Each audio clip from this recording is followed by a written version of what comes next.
ছাত্ৰ-ছাত্ৰীসকল আজি অষ্টম শ্ৰেণীৰ বাবে সমহীয়া বা বছৰীয়াৰ বিষয়ত আহিব পৰা কিছুমান সম্ভাৱ্য ছুটি প্ৰশ্ন আমি আজি আলোচনা কৰিম। প্ৰথম প্ৰশ্নটো হৈছে -2 × 5/7 ৰ যোগাত্মক বিপৰীত সংখ্যাটো হ'ল -2 × 5/7 ৰ যোগাত্মক বিপৰীত সংখ্যাটো হ'ব 2 × 5/7। এতিয়া 2টো 5ৰ লগত পূৰণ হ'ব, 7টো হৰ হিচাপে থাকিব। 2 × 5 = 10 10/7 গতিকে শুদ্ধ উত্তৰটো হ'ব C2। 2 নম্বৰ প্ৰশ্ন -25/26 ক 5/13 ৰ প্ৰতিক্ৰম 5/13 ৰ প্ৰতিক্ৰম হ'ব 13/5 আৰু -25/26 ক 5/13 ৰ প্ৰতিক্ৰম হ'ব 13/5। আমি 5 × 5 = 25 কাটি দিছোঁ, 13 × 2 = 26 থাকিলে -5/2 উত্তৰটো হ'ব B2। 3 নম্বৰ প্ৰশ্ন 1/3 আৰু 1/5 ৰ মধ্যমান বা গড় হ'ব। ইহঁতৰ মধ্যমান বা গড় হ'ব হ'লে 1/3 আৰু 1/5 ৰ যোগফলক আমি 2ৰে হৰণ কৰিব লাগিব। এতিয়া 3 আৰু 5ৰ লসাগু হৈ গ'ল 15 গতিকে 3 × 5 = 15, 1ৰ লগত 5 পূৰণ কৰিলে হৈ গ'ল 5। আকৌ 5 × 3 = 15 গতিকে লবটোৰ লগত 3 পূৰণ কৰিলে হ'ব 3। তাৰমানে হৈ গ'ল 5 × 3 হৈ গ'ল 8, তলত থাকিলে 2। 8/15 ইনটু ইয়াত আমি 1টো ওপৰলৈ গুচি গ'ল, 2 × 4 = 8 হ'ব গতিকে 4/15।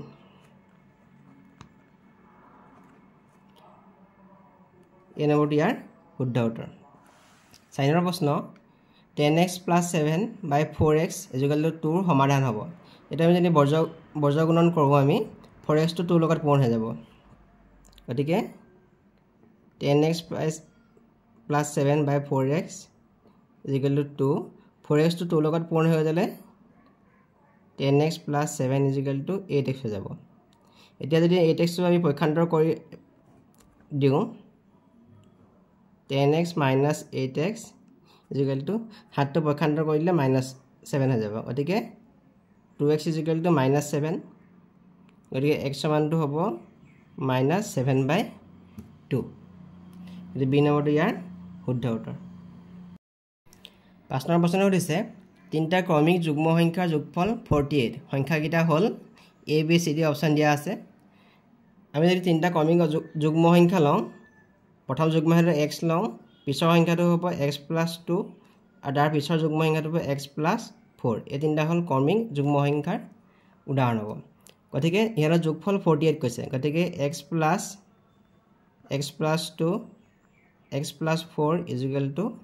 48। তিনিটা ক্ৰমিক যুগ্ম সংখ্যাৰ যোগফল 48। x + 2 আৰু x + 4 = 48। ইয়াত x 3টা আছে গতিকে যোগ কৰিলে হৈ যাব 3x আৰু 2 আৰু 4 যোগ কৰিলে হ'ব 6 গতিকে 3x = 6টো পক্ষান্তৰ কৰিলে হ'ব 48 - 6। 3x =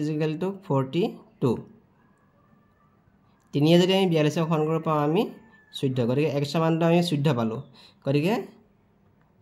প্ৰথম যুগ্ম সংখ্যাটো হ'ল 14, তাৰপিছতো আছে x + 2 তাৰমানে 14 + 2 = 16। তাৰপিছতো হ'ব x + 4 14 + 4 = 18। 14, 16 আৰু 18 বি নম্বৰ শুদ্ধ উত্তৰ হ'ব 14, 16 আৰু 18। 6 নম্বৰ প্ৰশ্নটো কৈছে কোনো এটা সংখ্যাৰ 3/2 অংশ তাৰ 4/3 অংশতকৈ 5 কম। আমি ধৰি লওঁ যদি কোনো এটা সংখ্যা যদি আমি x ধৰি লওঁ, xৰ 3/2 অংশ হ'ব 2x/3 আৰু xৰ 4/3 অংশ হ'ব 3x/। গতিকে 4 সংখ্যাটোৰ 4/3 অংশৰ পৰা আমি 5টো বিয়োগ কৰিলে আমি সমীকৰণটো পাম। গতিকে 2x/3 = 3x/4 - 5 বা 2/3x equal to 3/4x - 5 B নম্বৰটো ইয়াৰ শুদ্ধ উত্তৰ হ'ব যদি এটা সুষম বহুভুজৰ প্ৰতিটো বহিস্থ কোণৰ মাপ 36 ডিগ্ৰী হয় তেনে বহুভুজটোৰ বাহুৰ সংখ্যা সুষম বহুভুজ হ'লে প্ৰতিটো বাহুৰ মান সমান হ'ব আমি জানো যে বহুভুজৰ বহিস্থ কোণখিনিৰ যোগফল 360 ডিগ্ৰী গতিকে 360 ডিগ্ৰী এটা কোণৰ মান দিয়া আছে 36 ডিগ্ৰী 360 যদি 36 হৰণ কৰোঁ আমি পাম 10 মানে বহুভুজটোৰ বাহুৰ সংখ্যা হ'ব 10 ডাল বি নম্বৰটো ইয়াৰ শুদ্ধ উত্তৰ হ'ব লুডুগুটি এটা টছ কৰিলে বৰ্গ সংখ্যা পোৱাৰ সম্ভাৱিতা হ'ল আমি জানো যে লুডুগুটিটোত থাকে 1 2 3 4 5 আৰু 6 এইকেইটা সংখ্যা থাকে ইয়াত বৰ্গ সংখ্যা দুটা আছে এটা আছে 1 আৰু 4 এইটো বৰ্গ সংখ্যা 1টো 1ৰ বৰ্গ আৰু 4টো হ'ল 2 বৰ্গ গতিকে মুঠ সংখ্যা আছিল 6টা ইয়াৰ ভিতৰত বৰ্গ সংখ্যা আছে দুটা গতিকে সম্ভাৱিতা হ'ব 2 × 2 2 × 4 2 × 1/3 সম্ভাৱিতা হ'ব 1/3 সিটো ইয়াৰ শুদ্ধ উত্তৰ 9 নম্বৰ প্ৰশ্ন 12 20 আৰু 25 হৰণ কৰিব পৰা আটাইতকৈ সৰু পূৰ্ণবৰ্গীয় সংখ্যাটো হ'ল এ বি চি ডি এটা অপশ্যন দিয়া আছে আমি 12 20 আৰু 25 আমি লসাগু উলিয়াই ল'ম 12 20 আৰু 25 আমি যদি 5 কৰোঁ 5 12টো ঘন নাযায় 5 4 × 20 5 5 × 25 এতিয়া যদি আমি আকৌ 2 কৰোঁ 2 6 × 12 2 2 × 4 আকৌ 2 কৰোঁ 2 3 × 6 2 × 2 5 গতিকে ইয়াৰ লসাগু হ'ব 5 পূৰণ 2 পূৰণ 2 পূৰণ 3 পূৰণ 5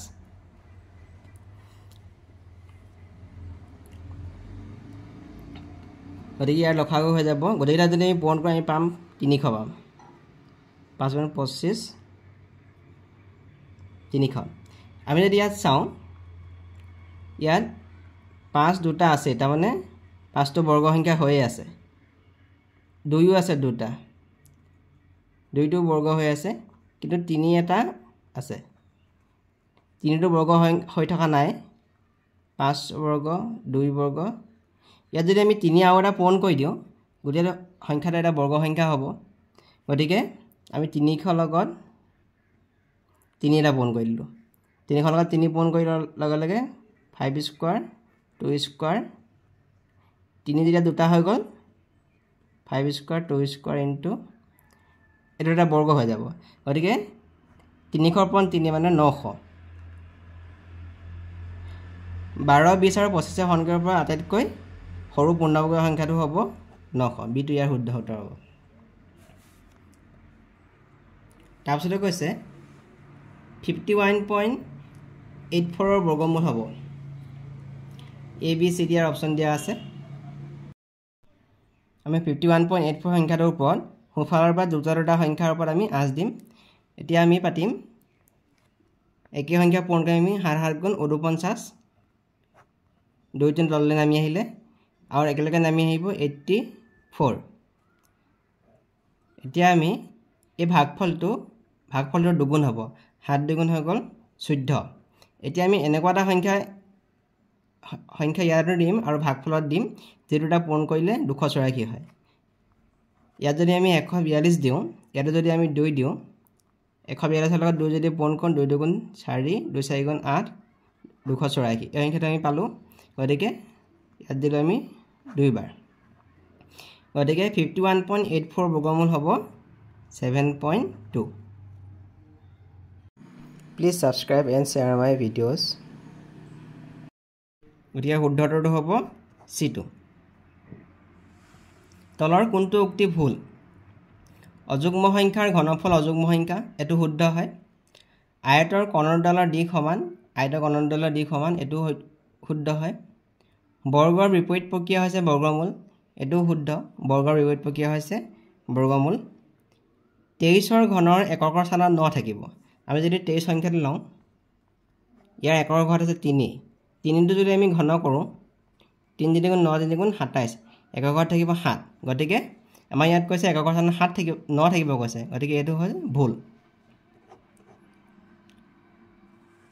12 নম্বৰ প্ৰশ্নটো 729 আৰু 1000 ঘনমূলটো কিমান হ'ব দিছে আমি যদি 9 3টা পূৰণ কৰোঁ গতিকে আমি পাম 729 তাৰমানে 729ৰ ঘনমূলটো হ'ব 9 আকৌ 10 3টা পূৰণ কৰিলে আমি পাম 1000 পাম তাৰমানে 1000ৰ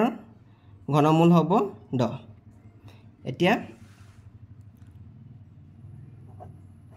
729 আৰু 1000 তাৰমানে হৈ গ'ল 9 কিউব আৰু বাই 10 কিউব তাৰমানে 9/10 হৈ গ'ল আনসাৰটো কিমান হ'ব 9/10 গতিকে চি নম্বৰটো ইয়াৰ শুদ্ধ উত্তৰ 13 প্ৰশ্নটো কৈছে -5/7 পাবলৈ -15/36 লগত কি পূৰণ কৰিব লাগিব এইটো হৈছে আমাৰ পূৰণফল -15/36 লগত কিবা এটা সংখ্যা পূৰণ কৰি আমি এইটো পূৰণফলটো পালোঁ গতিকে আমি কি কৰিম -5/7ক -15/36 আমি হৰণ কৰিম এতিয়া হ'ব -5/7 আমি পূৰণচিহ্ন যদি লওঁ ইয়াৰ প্ৰতিক্ৰমে আমি পূৰণ কৰি দিম মাইনাছ আমি প্লাছ হৈ গ'ল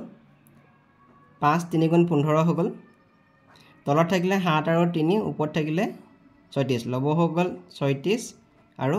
হৰ হৈ গ'ল 21 36/21 গতিকে শুদ্ধটো হ'ব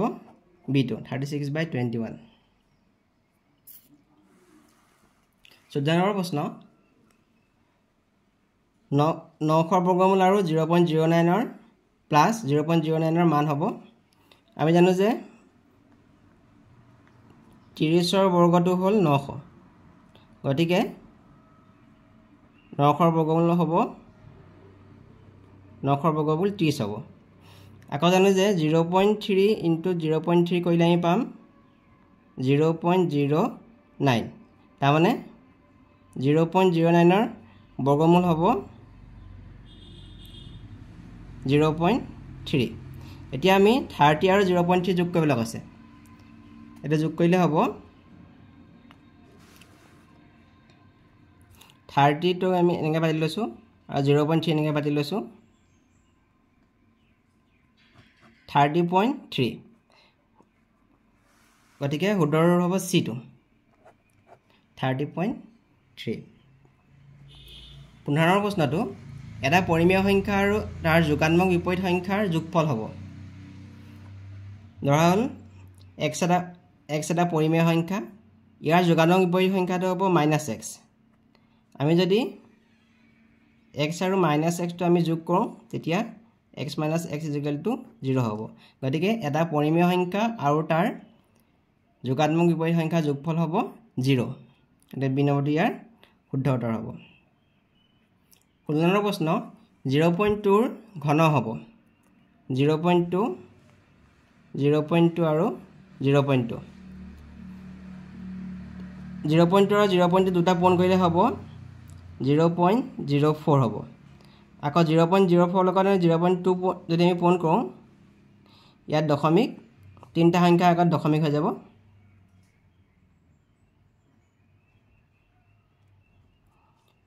0.008 গতিকে এই নম্বৰটো ইয়াৰ শুদ্ধ উত্তৰ হ'ব তলৰ ছবিটোত x ৰ মান হ'ব ছবিটো কৈছে ইয়াত চাৰিডাল বাহু আছে এটা চতুৰ্ভুজ হৈ যাব চতুৰ্ভুজৰ ইয়াত কোণকেইটা দিয়া আছে এটা দুটা এই ভিতৰৰ কোণটো এটা চাৰিটা কোণ চাৰিটা কোণৰ যোগফল হ'ব 360 ডিগ্ৰী চতুৰ্ভুজৰ চাৰিটা কোণৰ যোগফল হ'ব 360 ডিগ্ৰী গতিকে এই ভিতৰৰ কোণটো পাবলৈ হ'লে আমি 360 ডিগ্ৰীৰ পৰা এইকেইটা কোণৰ যোগফলটো বিয়োগ কৰিব লাগিব এই ভিতৰৰ কোণটো হ'ব 360 degree minus 80 degree plus 50 degree plus 40 degree equal to 360 degree minus 170 degree তাৰমানে এই ভিতৰৰ কোণটো পালোঁ আমি 170 90 ডিগ্ৰী 360 পৰা 170 বিয়োগ কৰিলে হ'ব 190 ডিগ্ৰী এতিয়া এই গোটেই কোণটো এই x কোণটো আৰু 190 কোণটো দুইটা কোণ যোগ কৰিলে হ'ব এটা সম্পূৰ্ণ কোণ হ'ব তাৰ মানে সম্পূৰ্ণ কোণটো যোগফল 360 ডিগ্ৰী হয় এই গোটেইটো কোণৰ যোগফল হ'ব দুইটা কোণৰ যোগফল 360 ডিগ্ৰী গতিকে x কোণটো মান হ'ব আমি 360 ৰ পৰা এই 190 টো বিয়োগ কৰিম তেতিয়া হ'ব 170 ডিগ্ৰী গতিকে কোণ x ৰ মান হ'ব 170 ডিগ্ৰী গতিকে c টো ইয়াৰ শুদ্ধ উত্তৰ